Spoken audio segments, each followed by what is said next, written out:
Hello,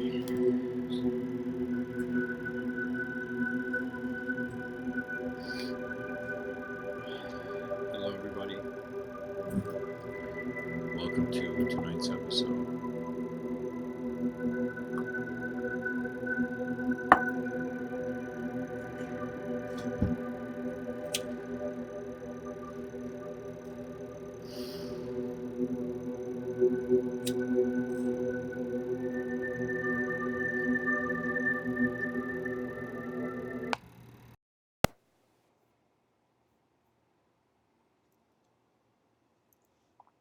Okay. So, welcome to again tonight's episode live stream.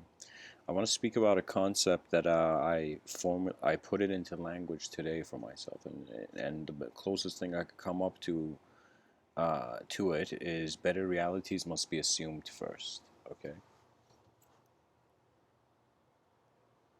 So this is a very interesting notion because it means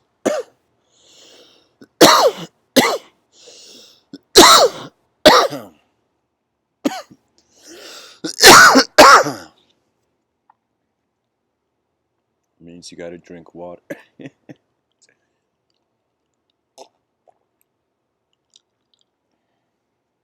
All right. In 2019, society's greatest value is to succeed. This success is on a personal basis. Every person wants to succeed in the world that they're seeing, but eventually, as they come to society and society's true presence, they will eventually see the situation we're all in. So, in some sense, there is an individual reality, and you can look at the most decent person, the most decent family, woman, man, whatever consideration you have, and you can just see that their capacity is a certain amount of responsibility. That means they have assumed. Uh, Most people are living for their families, and it doesn't go further than that unless the person really cares for something more than their family.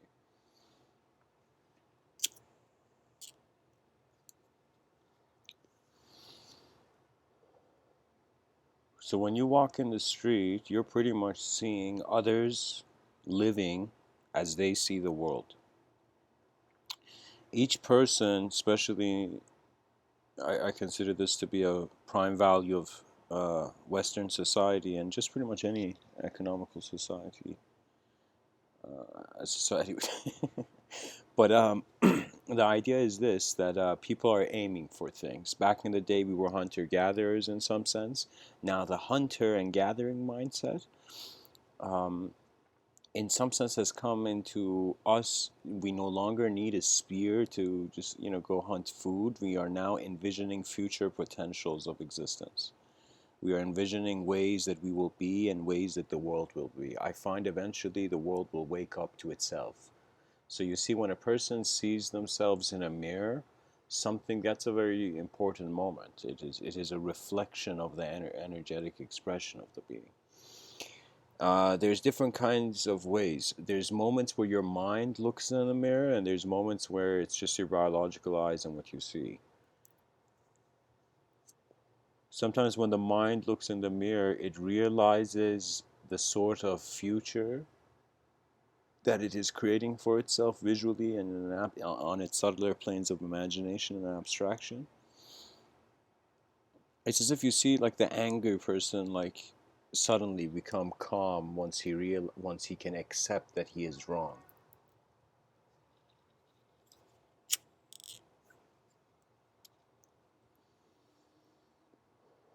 So better realities must be assumed. They shouldn't, in some sense, like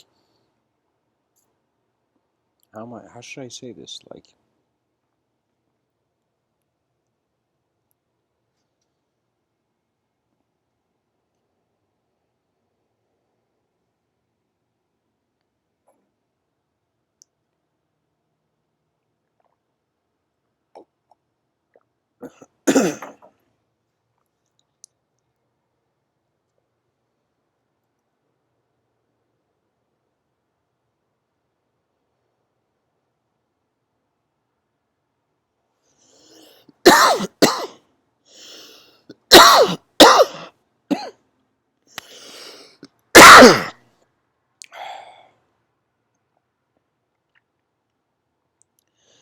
The candle of reality will melt one day, and before it melts, the entity is going to wonder how the life was lived and what did it accumulate to. We have to see the options we have, then we have to make choices, then we have to, whether we like it or not, find contentment with these choices and enter the next phases of this game of life. This game of life is not just an objective display, it is also a material space. It is the space between the lines is as profound as the words themselves.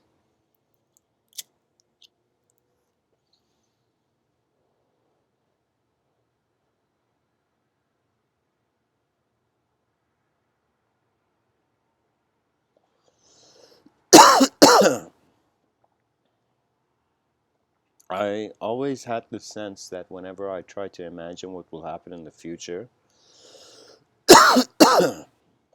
as if my mind is testing the waters. It's as if before I actually do something, the mind is attempting it. As the mind is attempting it, it is in some sense in a free, kind of low consequence way imagining or wondering about where the circumstance.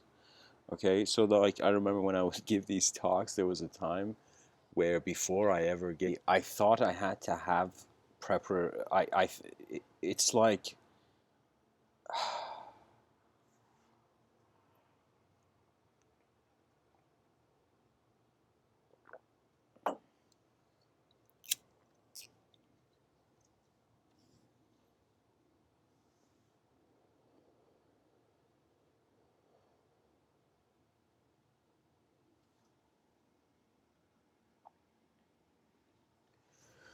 you're sorry guys, I'm just trying to think in what context I could share this. Sometimes I approach a concept and then I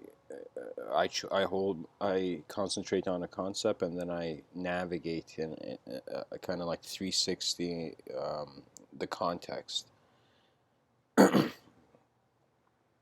What I mean by that is I see many different contexts to the same concept, and I could also see many concepts to the same context. What I mean by that is that I could see how a result of our intelligence could be the world. It's like as if the world is here first, then man. So man is like the moon in regards to the sun. So it's like the light of the sun is the moon's light. So in some sense, the intelligence of man is the world's. The world's intelligence is man's intelligence.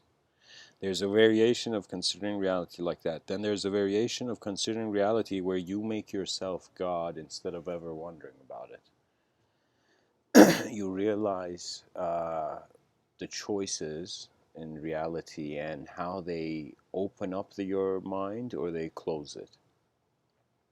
When your mind gets closed, you feel less like you want to externally be expressed. When your mind in some sense opens, that's when it's as if like the limitations and all the previous bias you had it's like your past is your bias to your present moment. I don't know how to say it, but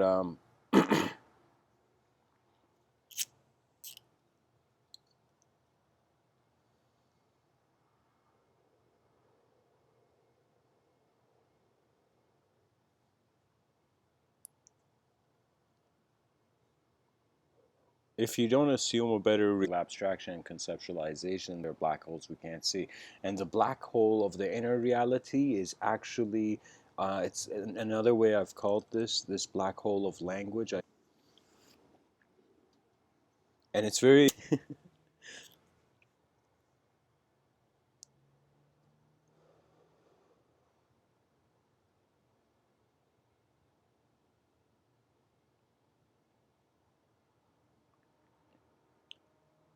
Oh, I see why I'm. Okay, okay. I need to explain this first before actually I get into this. In case you're a new listener, I'm going to repeat it really quickly. How I see the moment is pretty much how my sight moves in the moment. When someone, in some sense, wonders about the importance of a better reality, like right now, let's say you look at your life and you're like, okay, now you wonder how important is it for me to care to make this better. Once the games of attachment and detachment are over, once the person no longer wants to run away or chase something, then their mind will stabilize. And that stability, they find themselves oscillating between a preferenceless and really, you know, kind of aligned to your preferences kind of reality. Like you think, right, you're shifting, you're being the world and yourself all the time. In actuality, you're the world and the self. So externally, the world is being you. Internally, you are being the world. This is why we even see children who have great devotion to their parents. They, in some sense, try to be like them. Any person you cherish, you care for. Any person who opens your eyes, you like. Let me say it like this. For me, the ultimate state of intellectual exercise will eventually come down to the hardest part of the intellect, the decision. You see? The issue with knowledge is that you can't decide unless you have the accurate knowledge or you have the clear knowledge, or so it's an endlessly updating thing. It's kind of like we got to get clues from how the universe is moving to recognize how we are being a pattern of intelligence. The fact that we are conscious, the fact that we have memories in such a sophisticated way, is the uniqueness of our species. It is the opportunity of our lifetime. We are the emissaries of intelligence in this universe. I think for the next while, let me tell you what's going to happen. People are going to be so cruel, they're going to reach the edge of cruelty. Okay, let's say evil. Let's say any person who considers evil and bad. Let me tell you what can happen. Let's say there's evil in society, and let's say this evil increases. All the most evil things are being done. What's going to happen at the end of evil? Once something has become reached the most incredible way it could be evil, okay, it has reached the max possible way, what will be next? And you see, it is the dynamism of reality that commands the belief to change. That means your beliefs will change whether you like it or not. So we find our mind, or this language which the mind is utilizing to, in some sense, communicating, you find greater dimensions to yourself, and then you find a very unique sort of bliss. I call this house in another country for many years and walking. Imagine back to that house, you know, as they return, and it's like you have not reached home yet. You're so close that this is like, it's as if your mind has never thought. You see, it's like as if when, trust me, you see in movies people say somebody deserves, somebody doesn't deserve. The concept of deserving something, the difference was certain years ago I felt obliged to be a character in the world story. Then I suddenly realized I am telling the world story to myself. This is, I call this the the hollow reflection in the mirror. Okay, it's as if like very interesting. Like when you look in the mirror, your body, you see your body, but when you imagine looking in the mirror and seeing nothing, and that's how the mind acknowledges itself. It is the watcher of the moment rather than what is being watched. We as a species, and not just the species, just how the human condition has been, it's like when somebody is trying to get out of a hole, right, get out of some situation they're in, whenever they see a helping hand, it doesn't matter whose helping hand, they will take it, and they should take it. And what that means is that when the world helps itself back up, the only favor is to return the favor. It's as if I am telling you this is how we must live, and you tell me how we can get 8 billion people on this planet in this state of mind, where it's as if we are planting trees where we will not be alive to sit under their shade. We have to plant seeds. That's the advancement of our kind. It's like, trust me, the story we tell ourselves creates the value. If you're weak, the world will put a story in your head, and you will follow it as the ancients would say, a mule, like a donkey with following a carrot on a stick connected to a rope. Okay, so imagine a stick on top of a donkey's head. There's a carrot connected to a string which is connected to that. And so, because like the donkey cannot reach the carrot, it just constantly, endlessly walks forth. Okay? I find that many people on this planet are being drawn towards the creative arts. Like I was walking in the park today, and incredibly, I saw these groups of like these. It was kind of like it was cool, and at the same time not that cool. You know what they were doing, but it was like something you can only find in Canada, where it was like these five girls who each from a different ethnicity had come to the park, put a what do you call it, like brought like some speaker music, and they were all dancing one by one to the music, and the rest would cheer them on, cheer the friend dancing. And pretty much they were it was very unique for me. It was as if dance was uniting people from different cultures. That's the power of dance, you know.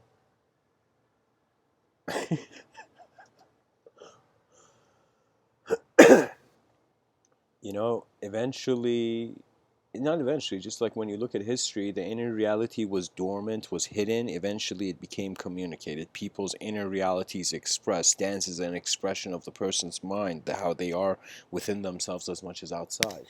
I keep this sort of within without notion because it is necessary as a sort of conceptual bridge. It's a metaphor. You see, the world is being divided from neutrality.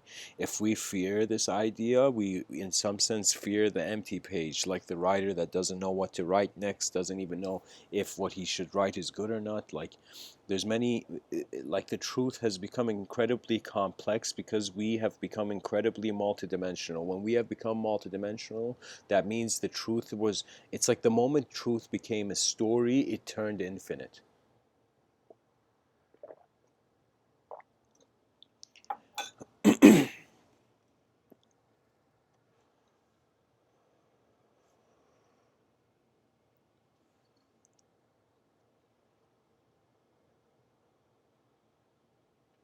Trust me, every moment in this, any moment that exists, it exists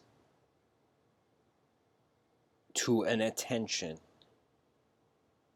okay?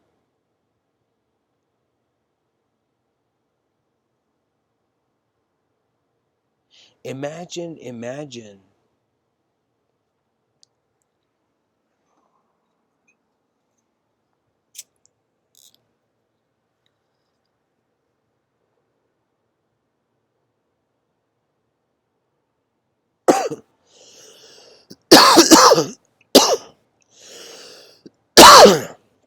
Imagine just like how a person can just get up and leave a place, or a person who's sitting on a chair could get up, readjust themselves, and sit down. Similarly, I wish our civilization could do this. And it's kind of very insane, guys, because all this enlightenment, mystical practice, yoga, Vedanta, non duality, these various realms of kind of conceptual unity,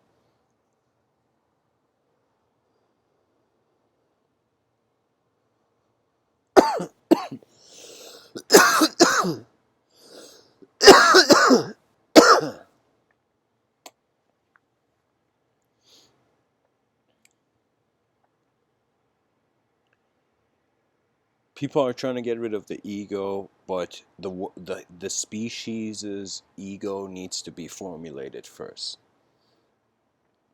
That means, believe it or not, everything that's happened in history has led to the advancement of communication, allowing different choices of this constant looped into an animal dynamic being. Like we don't understand. Our free will freed us from a program. Do you understand? Like that's the thing. Like when we look at animals and when we look at human beings, other animals compared to human beings, it's as if they are chained. They are chained to their natural design. I mean, we are too. We're not that free, but we evolved into a state where the world could turn quicker than the actual world in our heads. Okay, this is why I say many way more thoughts past the person. It's as if like in one human being's lifetime, there's like infinite. Uh, it's like endless cycles of life and death of thoughts. Thoughts is like you putting your hand in a river. Okay, all the drops are like, the whole river is touching you, hitting you. It's kind of, or let me use a better example. It's kind of like a sieve. Okay, imagine you made pasta, you want to get rid of the water, you use that sieve. Okay. So the human being, in some sense, is filtering conceptually objective experience. It's very strange. It's very strange. The human existence seems to be like not the beginning, it seems to be like the middle. It's as if, like, I don't know how to tell you, but we're between two worlds at once, the subjective realm and the objective realm. Check this out for yourself. Right now, as I'm speaking, my attention through my eyes, I see objective reality. Then, as I'm speaking and I'm wondering about this, I notice that at the same time, when I wonder where these words are coming from, how the intelligence behind these sounds emerges, I find in some sense kind of like something here that is more than anything that's in here. So the attention, it's as if it's very funny. You cannot become enlightened until you realize the light is in your eyes. That's the power of responsibility. So many people fear responsibility and they even live a lifetime never wondering how efficient and great their civilization and species can be. We have forgotten humanity because, the economical industry suddenly had good marketing. It's as if we had the same marketers from many companies suddenly open up the educational sector. You see, for me, I feel the way the educational systems are on the planet is a sort of confusion. You know, it's they're not teaching; they're just training, as if like preparing somebody for a war, okay, or preparing for a soldier for a battle, for a battlefield. Like they're just teaching like that. They're not understanding that knowledge is a dynamic thing. You see, it's as if imagine somebody who's never ridden a horse telling you about horse riding and somebody who's actually ridden a horse like telling you how it is. Just think about the difference of their answers, the difference of what they know to be certain and uncertain. For example, when I share quotes from these philosophers, from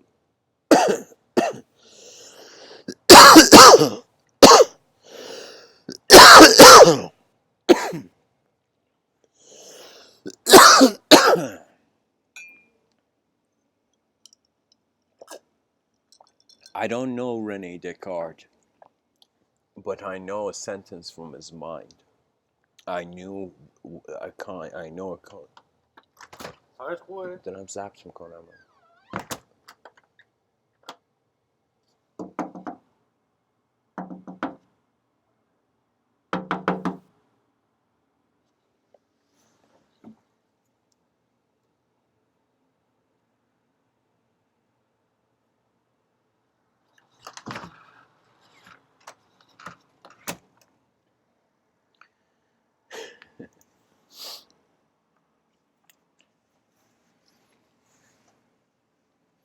You know what's interesting, guys? There's gonna come a time where I can't do the live streams anymore, probably.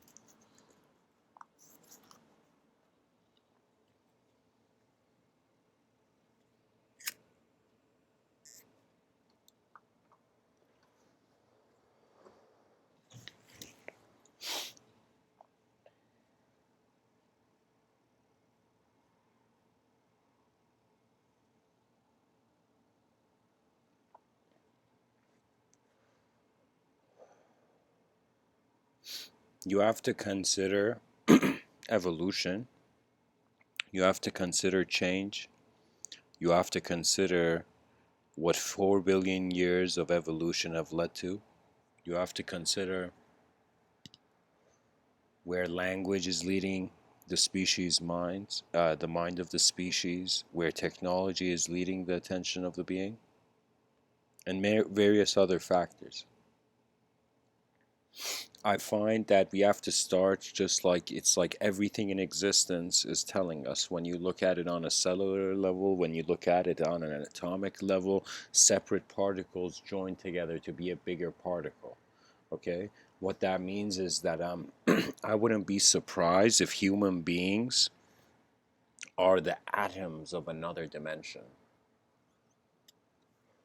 I wouldn't be surprised if this whole universe is inside a sun, because it's as if when you're inside, you can't see the outside.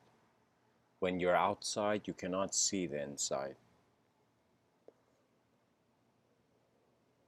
Therefore, the whole conceptual arena in that regard is kind of it's flawed in the first place. Okay, the concept of how would I say this?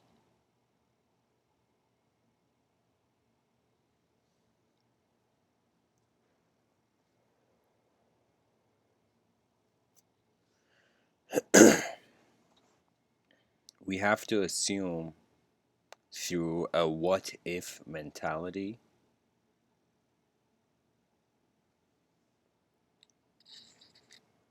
how not only 8 billion bodies but 8 billion minds will govern and choose to be governed. We are worshiping people. That is the issue. That's the issue with civilization. We've kind of put ourselves in a mechanical box, and we're avoiding the various ways that uh, there's various ways we have not engaged with nature because our attention has gone away from it.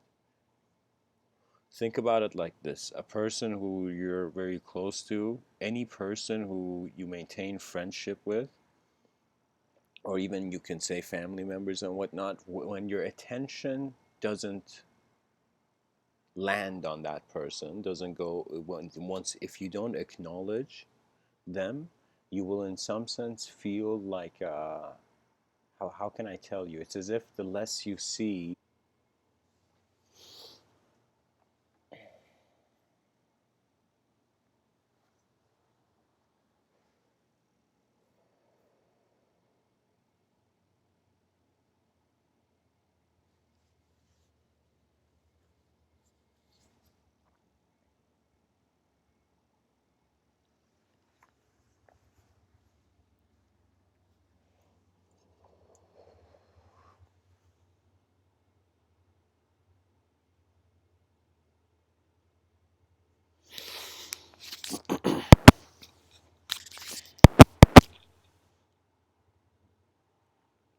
You must grant the vision subjective existence first, and that subjective existence will eventually become the objective existence. Thoughts are becoming matter, and matter is becoming thought all the time. This doesn't mean we look at it only through one dimension. We can see how human beings look at objects and suddenly name it. Suddenly, that like this object in front of me has become a cup. Okay, suddenly I turned matter into a thought by naming it. And in some sense, thoughts, for example, a poet suddenly hears lines like the sky cried and all beings heard it, like something like the poet can say something like that, and then that sentence, if written down, if shared, if vocalized, suddenly becomes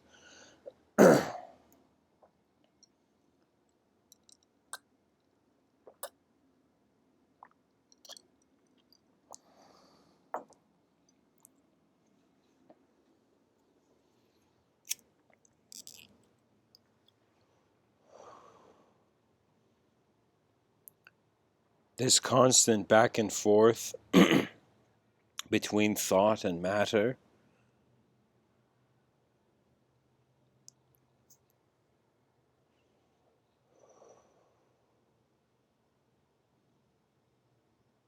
You can say the purpose of evolution was to become a thought in a mind that saw beyond what it could conceive.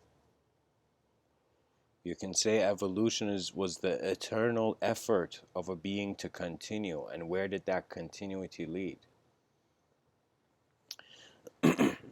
There was a poet named Rumi. He has a quote. He has this nice poem. Actually, it's part of his poem. He says, "I was a mineral." He's speaking about the evolution of his consciousness in some sense. And he says, "I was a mineral, and then I died, and I became a plant. I was a plant, but then he says, I died as a plant and rose to animal."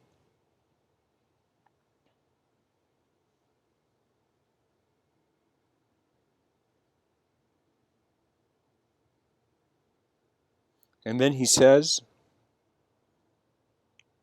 "From animal I died, and I became man." That means he evolved his consciousness, he evolved from mineral consciousness to human consciousness. Now listen to the rest of it. He says, "I died as an animal and I became man.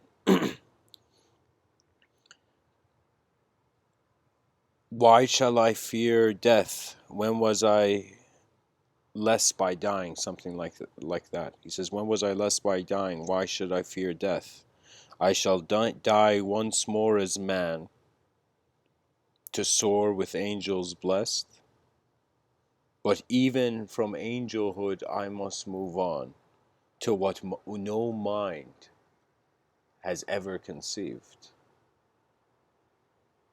So this dude is seeing the evolution of his consciousness from programs of nature into the space of truth. Okay? So if we could consider there to be an evolution of our attention, it can imply that memory it's like the classification of memory. It has nothing. It's as if there's something here that knows itself before it has to, because it is being itself.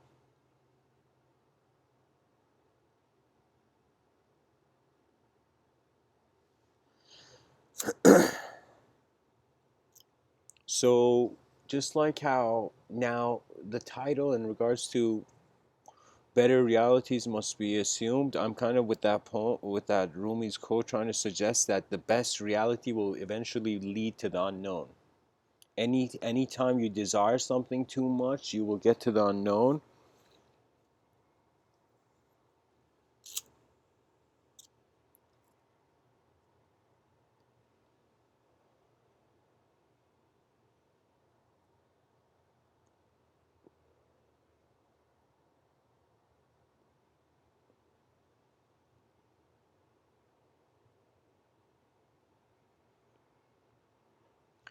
And it's as if you reach a point where no longer your knowledge moves you.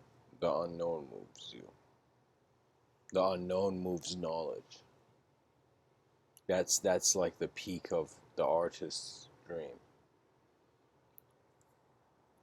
And drawing an artwork that draws itself.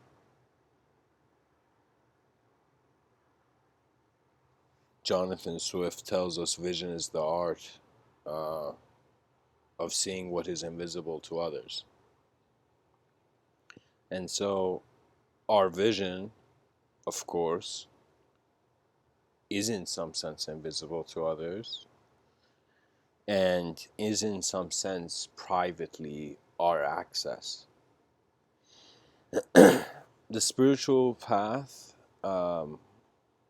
especially as the New Age community engages it, what I feel the New Age community is it's like geniuses in the wrong room.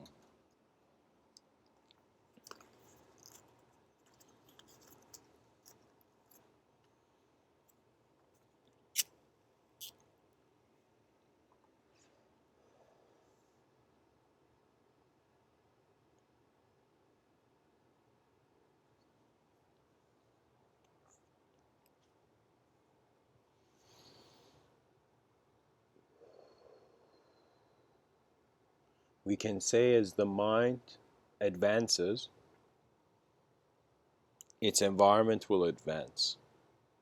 As this environment advances, the mind now is advancing at an extremely fast speed. When it reaches the edge of of the advancement of this dimension, it's as if anytime you, it's like this. It's like you go see it. You, let's say you go uh, looking for houses.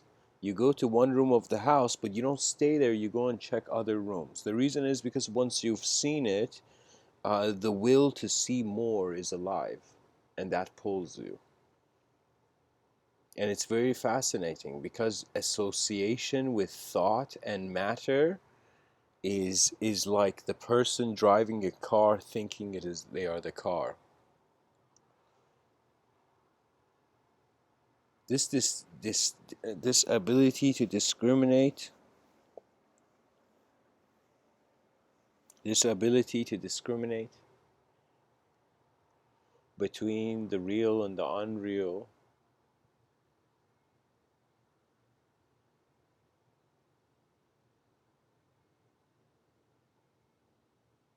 any person who just wonders about the known and the unknown,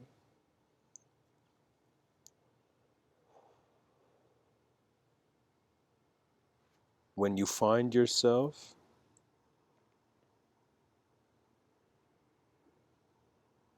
you find a state prior to the question's limitation. You pretty much realize you're putting all the values of your life there and accepting it.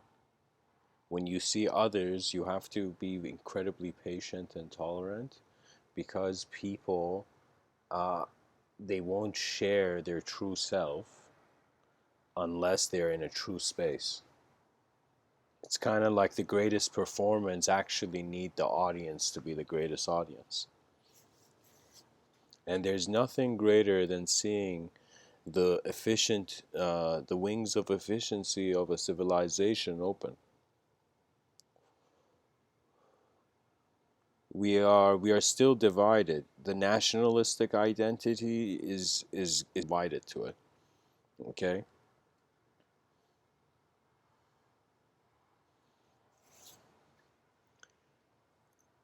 we would no longer care about nations. That athlete that's gone to the Galactic Olympics, he has united humanity. So you see, we are divided. We are as if like the siblings in the same family living in the same house. It doesn't matter. Every person can have their own room, but it is all one common species. We got to start using the word humanity because all our identities arise from how we are being human. I find the best way to change the past is not by getting rid of it, is by looking at where it's heading and put your attention the opposite way. The past is past, as the sages say.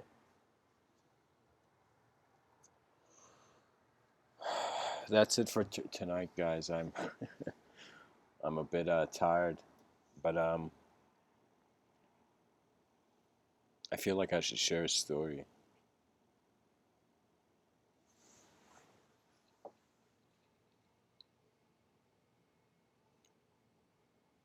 Okay, here. This one fits.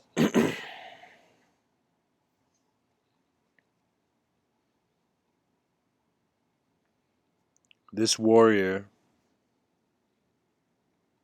after killing incredible amounts of people in the battlefield, and to a point where the king was like, holy shit, this guy's a machine, you know? This warrior, let's make him imperial. This imperial warrior, undefeated, with the biggest ego, with the greatest armor, unmatched in warfare and martial arts and whatnot. He decides to, after winning his, like, I don't know, let's say 50th war, you know, he wonders about where all these people are going. He's like, holy shit, I'm killing so many people. Like, where are these guys going? Okay, what if I die? Where am I going to go? So this warrior wonders about this.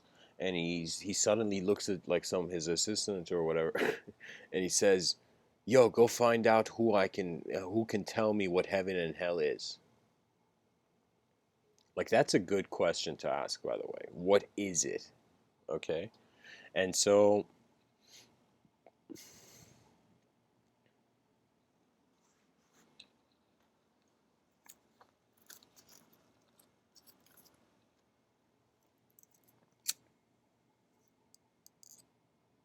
the assistant comes back after speaking to people in the streets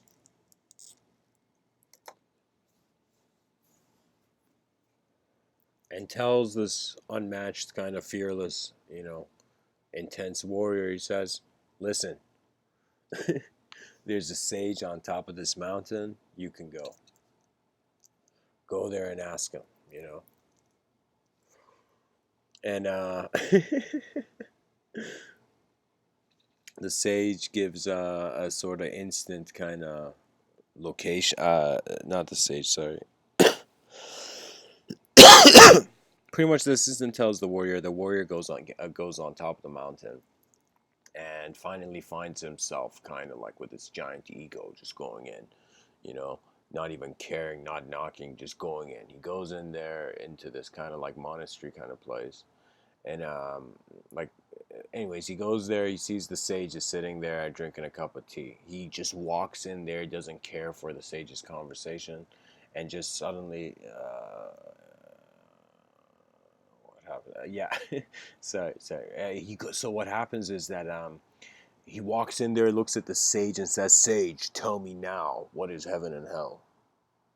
What is it? Tell me." Like with an intensity, as if like he's giving a command to a soldier on a battlefield, at the same time demonstrating like an incredible fearlessness that shows that the person is open to savageness or has been exposed to it. The sage looks at the guy,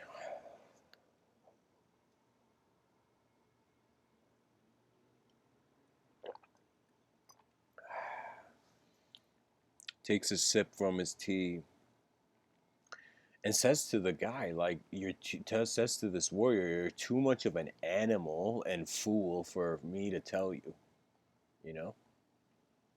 Like, look at how you're behaving, like, you're too much of an animal for me to tell." Like, he says something, like, intense. He says, I believe the word goon was used, right? Anyways, the warrior hears this, and he's like, this being, he's like in his mind, this guy's dead to him. Okay, so he takes his sword and says, "How dare you?" And he's about to kill the sage, right? "How dare you dishonor me? Do you know who I am?" Like, kind of mentality. And he's about to kill the sage, and right before the sword hits the head of the sage very like is kind of smiling and looks at him and says, "This is hell." And the warrior stops.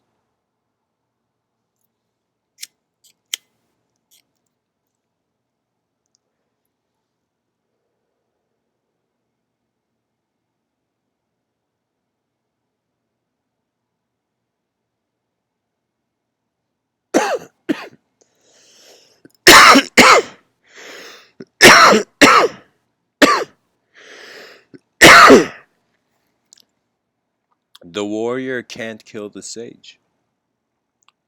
Something what the sage said has entered his ears, has penetrated his ears before he could, in some sense, kill the sage. So the sage hit the killer blow, you know? And so the warrior suddenly realizes, oh my God, heaven and hell are not locations, they are the states of mind that are, in some sense, creating how the location is. All right, so your mind, if it is agitated, you'll always feel like you're in hell. This is why people who have suffering and problems and intense lifestyles, I'm telling you, you got to find moments where in your aloneness, you can just be there with yourself and the world and observe it. You got to kind of a way of having a feedback loop, as Elon Musk suggested.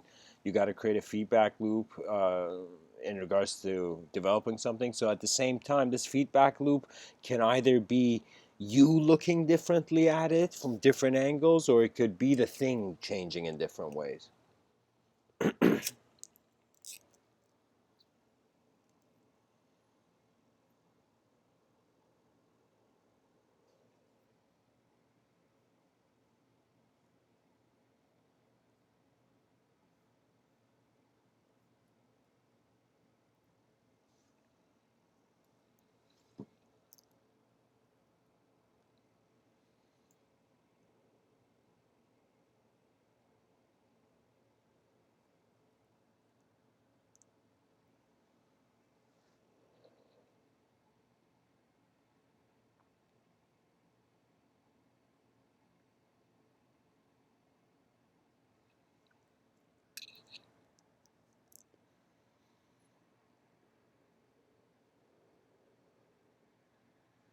The warrior drops his sword, bows in front of the sage. The sage looks at the warrior and says, "This is heaven." And then he tells the warrior to, like chill and come and have a tea with them. And so, how the situation is, like what the moral of that story is that you are a moment of attention, and your being and how you're being also can emerge as things that you do. You gotta honor yourself, and then you will find your true self. When you find your true self, then you are being that. Do you see? There's enlightenment is never like, it's not a location, and it's not like some, oh my god, like I don't know how to tell you. Enlightenment is a responsibility as universal intelligence, pretty much. You know. I mean, it has different ways. Like some people are coming down the mountain. These are the bodhisattva dudes, you know. And then there's some people who are, who are going up the mountain. From reality, that's highly commendable. And one aspect is trying to free the world from itself. Okay, uh, it's trying to free the world. So in some sense, the person is enlightening themselves. The other person needs the world to be enlightened because their self is not individual. This is why they say ignorance is bliss, or in some sense, a foolish person has less problems because they can't even acknowledge the problems.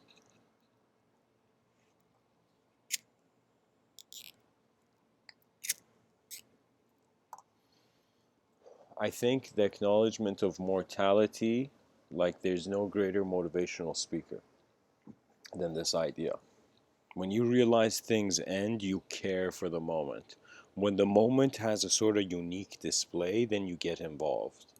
Eventually, better realities are things that are assumed, and of course, every person's intelligence is working in different ways. So I'm kind of making a bold move, even trying to discuss my personal reality with the online stage. But what I'm trying to say is,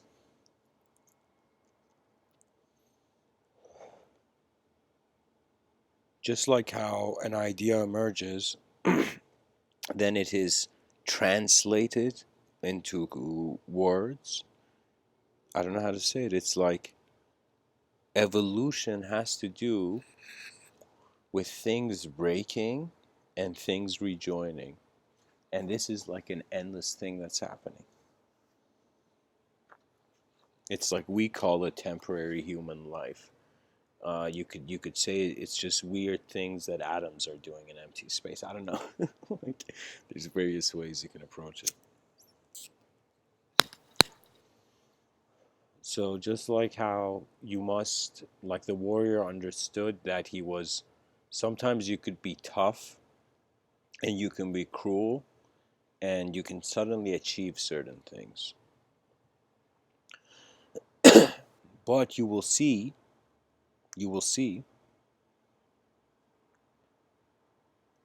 that any person who's being violent, it's the opportunity cost of kind of like an efficient decision and an inefficient one. It has to do with the result you're seeking.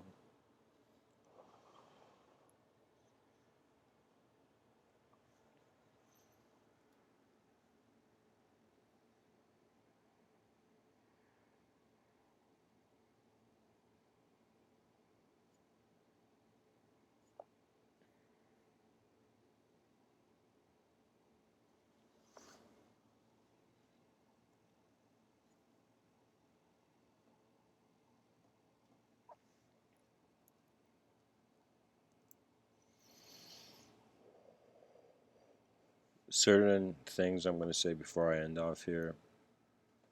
I know I said that like 5 minutes ago. But I was trying to think, what is the easiest way that the world can change and 8 billion human beings can kind of reach a sort of renaissance of at least seeing what their greatest effort towards the efficiency of the civilization would look like. I wondered. I wondered what's the easiest way this can be done.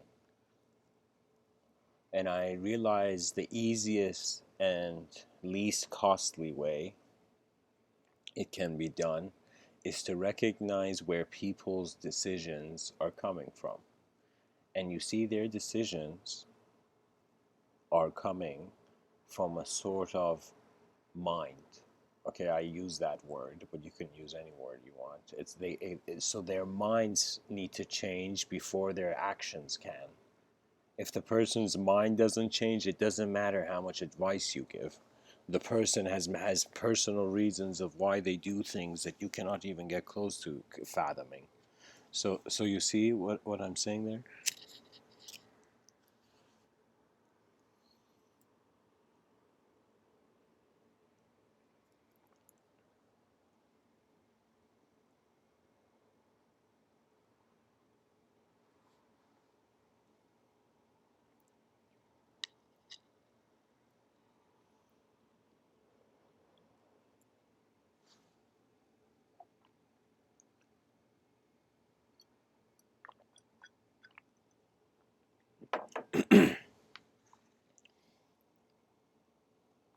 Pretty much, this is the thing.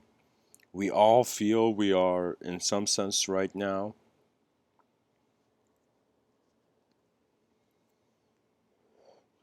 a collection of ignorant viewpoints seeking a view, the primary kind clarity.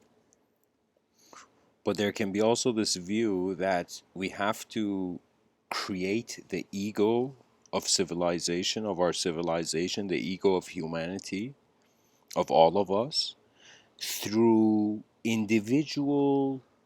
individuals are enlightened and their world needs to wake up, rather than the world is kind of true and the individuals need to wake up.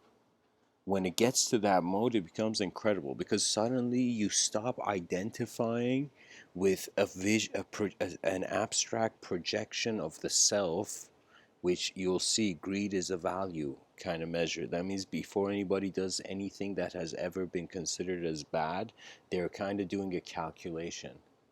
They're calculating their moment, okay? The decision in the moment and the consequence and the its echo.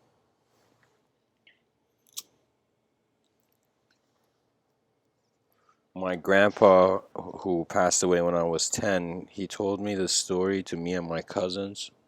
It's one of the few things I remember him saying.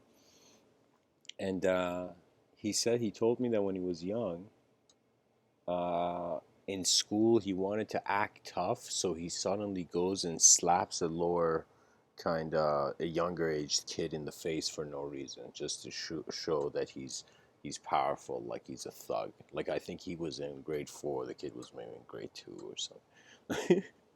And so like he's coming uh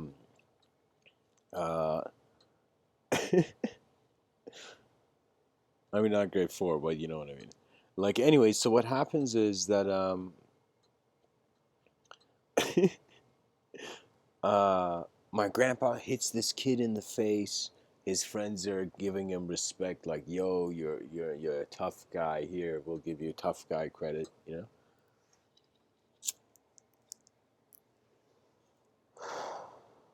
He told me he was on his way home that day, and he's in Iran. They have these newspaper booths. And so he stopped by one of those, and for no reason, the owner of the booth came out and slapped him right across the face and told him to get out of there. You know, the owner was angry, so he's just slapped him in the face. And on his way home, he suddenly was contemplating, oh my God, I slapped a kid earlier. And in some sense, he got like suddenly slapped. Any person whose karma happens to them quickly, that's divine.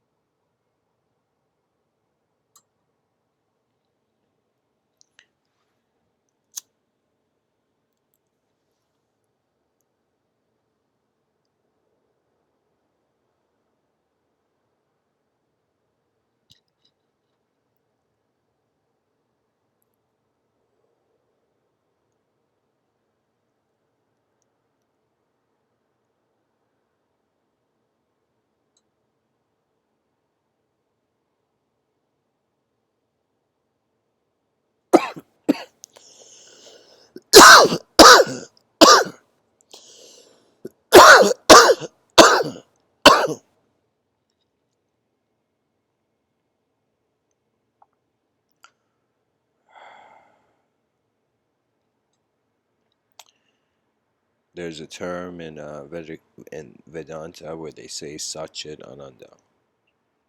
It means conscious existence is a bliss, or whenever a person realizes their consciousness is being existence, a bliss arises from that. This is a bliss of recognizing a sort of, it's like a level, like as if you were wearing something unnatural and you took it off, you know. Strange, but I don't know, something like that. So I'm trying to say it's something that's it's like a mask put on the face of kind. Thanks for tuning in, guys.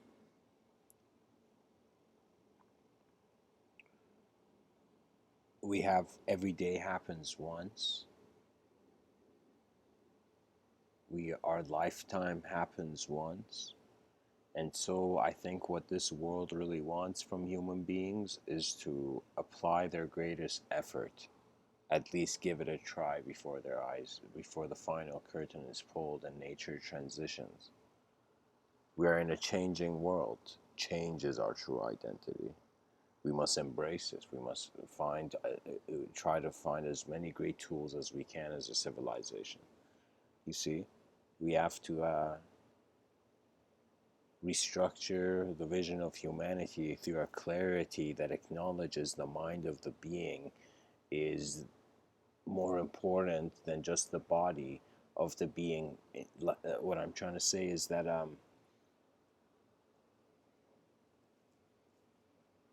if our eyes are seeing an expanding universe, then our eyes are expanding.